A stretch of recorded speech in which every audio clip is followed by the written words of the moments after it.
New reporting from Politico shows that Pete Hegseth is getting shunned by the Trump administration at key moments. Tommy Vitor posted on this beautiful Thanksgiving, Politico describes Pete Hegseth as a partisan hack who doesn't understand policy and has been cucked by his subordinate.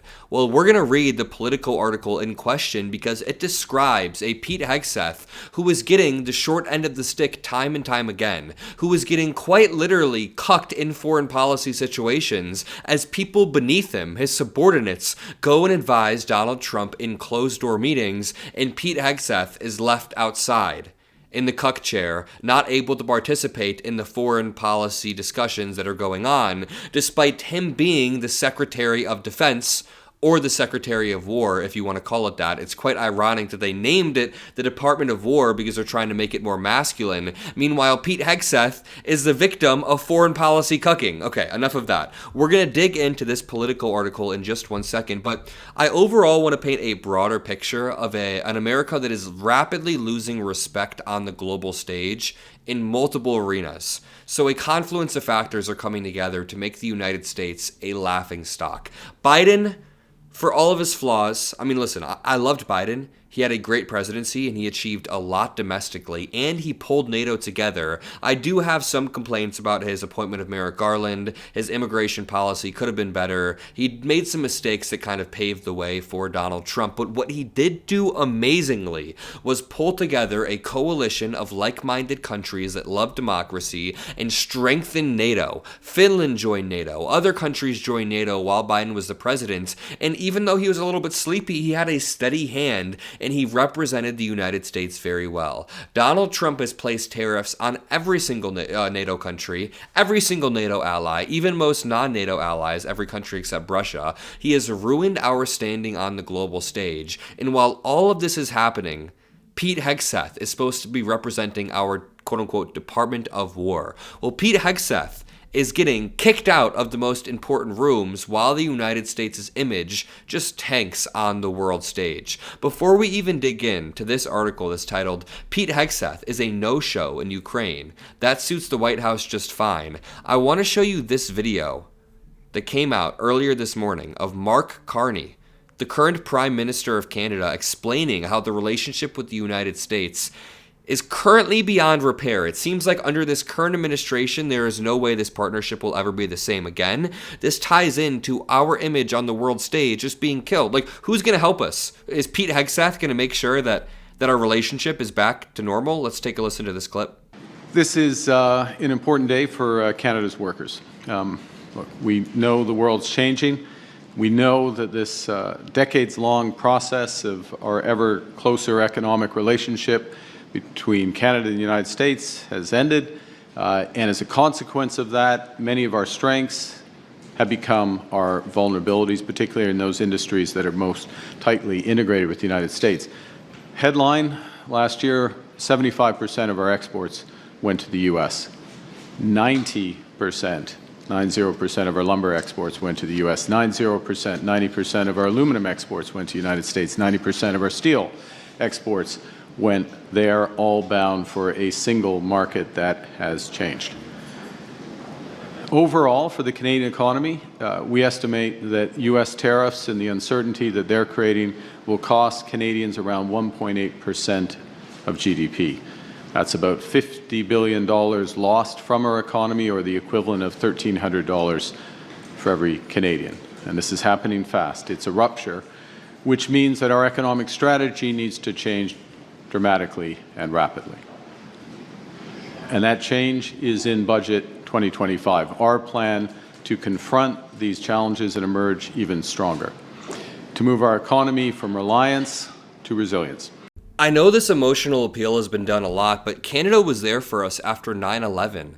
They responded after 9/11 and helped the United States. They've been there for us time and time again, but even beyond that emotional appeal, if you want to make a logical appeal, trade with our next door neighbor is mutually beneficial for both countries. It's mutually beneficial for humanity, for human dignity. If you want the best technology, the best medicine, the best food, the lowest prices, then we trade with our next door neighbors and we use our strengths to combine. We don't alienate them. Mark Carney is doing a great job of keeping a steady hand in this moment, while Donald Trump is whipping a chainsaw around hitting all of our allies, like Canada. He hasn't posted anything on this Thanksgiving Day. Usually he makes a long-range post saying, "Happy Thanksgiving" to everybody except the radical left lunatics, just hugely divisive. Maybe he's out there scolding Pete Hegseth. This reads, "The Defense Secretary has carved out an unorthodox political niche that has helped insulate him from criticism inside the administration, at least for now. Pete Hegseth is quite literally being shunned from the big boy discussions. I'm not joking. It's like he is being put at the kids' table at Thanksgiving." This says, "One key figure is missing from the pack of top national security officials crisscrossing the globe to achieve a Ukraine peace deal. Defense Secretary Pete Hegseth, quite literally just not included. He is not included in the big boy talks. But that's fine with the White House, which is happy with his culture war attacks, made-for-TV images, rallying the troops, and online trolling of MAGA enemies." Wow, so funny. He spends time calling Mark Kelly a traitor who needs to be recalled and put in front of a military tribunal, but he can't actually solve any substantive issues, like the Ukraine war, that is eventually going to hurt U.S. troops stationed in Eastern Europe. Quote, "The Defense Secretary has stayed silent on the surprising role of his subordinate, Army Secretary Dan Driscoll." Remember this character. He is a player that is going to be big.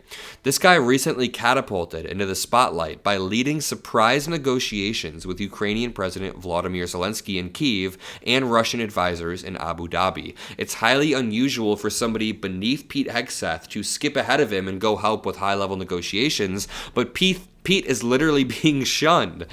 To continue, Hegseth, instead, has been stirring support from Donald Trump's base for authorizing an investigation into Senator Mark Kelly, a former Navy captain. I mean, I guess you could argue that this is a political strategy from the administration, having players behind the scenes in the shadows going to do these negotiations while Pete Hegseth kind of stirs up culture war drama, but it's obviously not working because Donald Trump's approval rating in the toilet. Pete Hegseth's approval rating, honestly, probably lower. I haven't checked it in a bit, but it was low for a bit there. Quote, "The president expects Pete to rule out DEI at the Pentagon." This is just crazy.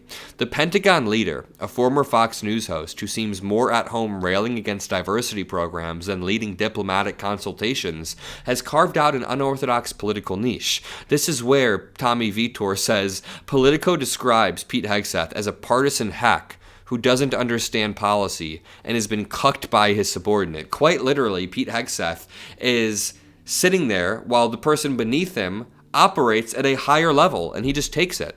"The defense secretary position is traditionally not an overtly partisan role, especially since the person works with a military that has taken an oath to stay apolitical, but Hegseth has no problem rallying the troops to boo Democrats, to boo Obama, to tarnish the image of great Democrats who have served our nation. Mark Kelly and Alyssa Slotkin have both served in different roles but have served our nation, and he is rallying the troops against them just because they're Democrats." I want to once again sound that same alarm that I sound all the time on this channel.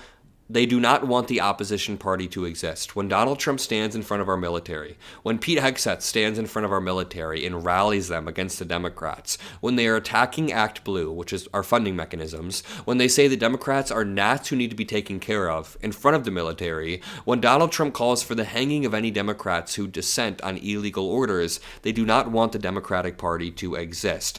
But I mean, they describe in Politico Pete Hegseth, again, as an overtly partisan hack. They say the defense secretary is traditionally not an overtly partisan role, but Hegseth has been different, has been markedly different from his predecessors in the way he's politicized the office. He's antagonized Democratic lawmakers on social media, huddled with conservative activists such as Laura Loomer in his office, and stacked a new hand-picked Pentagon press corps with far-right conspiracy websites.